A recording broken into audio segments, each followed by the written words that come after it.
ஆச்சி மசாலா. எந்த சமையலும் ருசி தேடும் ரகசியம். 20 ரூபாய்.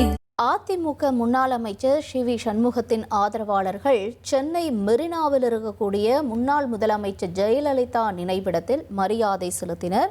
கூடுதல் தகவல்களை செய்தியாளர் ரமேஷ் வழங்கிட கேட்கலாம். ரமேஷ் வணக்கம். என்ன சொல்றாங்க சிவிஎஸ் ஆதரவாளர்கள் மரியாதை செலுத்தினதுக்கு அப்புறமா? விழுப்புரம் மாவட்ட அதிமுகவில் அடுத்த கட்ட பரபரப்பு நிலவுகிறது அப்படின்னு தான் சொல்லணும். அதிமுக முன்னாள் அமைச்சர் சி.வி. சண்முகத்துடைய ஆதரவாளர்கள் 500க்கும் மேற்பட்டோர் இன்னைக்கு சென்னை வந்திருக்கிறாங்க. எதற்காக சென்னை வந்திருக்காங்க அப்படின்னா, முன்னாள் முதலமைச்சர் ஜெயலலிதாவுடைய நினைவிடத்துல மரியாதையை செலுத்திவிட்டு ஒவ்வொருத்தருமே கட்சியில பதவியில இருக்காங்க, அந்த பதவியை ராஜினாமா செய்ய போறதா சொல்லியிருக்கிறாங்க.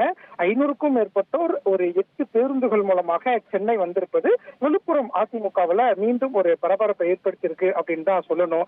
ஒரு பக்கம் தேர்தல் முடிவுக்கு பிறகு அதிமுகவில் சி.வி. சண்முகம் தரப்பு அணி, அதே மாதிரி இபிஎஸ் அணி அப்படின்னு 2 அணியா இருந்தது. அப்புறம் சி.வி. சண்முகத்துடைய கட்சி பதவி பறிக்கப்பட்டது. அதுக்கப்புறம் விழுப்புரம் மாவட்ட அதிமுகவிலேயே 2 தரப்பா பிரிஞ்சு பல்வேறு மோதல் சம்பவங்கள்லாம் நடந்திருந்ததை பார்த்திருந்தோம். இந்த நிலையில தான் இபிஎஸ்க்கு எதிர்ப்பு தெரிவித்து இப்போ சி.வி. சண்முகம் தரப்பு ஆதரவாளர்கள் இப்ப போர்க்கொடி தூக்கி இருக்கிறாங்க. விழுப்புரம் மாவட்டத்தை சேர்ந்த ஒன்றிய, நகர, பேரூர் கழக நிர்வாகிகள் 500க்கும் மேற்பட்டோர் சென்னையில முன்னாள் முதலமைச்சர் ஜெயலலிதா நினைவிடத்துல மரியாதை செலுத்திய பிறகு நேரடியாக அதிமுக அலுவலகம் சொல்ல இருக்கிறாங்க. அங்க எடப்பாடி பழனிசாமியை சந்திச்சு நாங்க கட்சியில வைக்கக்கூடிய பதவியெல்லாம் ராஜினாமா செய்ய போறோம் அப்படிங்கறத மையமா வைத்துதான் அவங்க சென்னை வந்திருக்காங்க. உங்களோட தகவல்களுக்கு நன்றி ரமேஷ். ஆச்சி மசாலா. எந்த சமையலும் ருசி தேடும் ரகசியம். 20 ரூபாய்.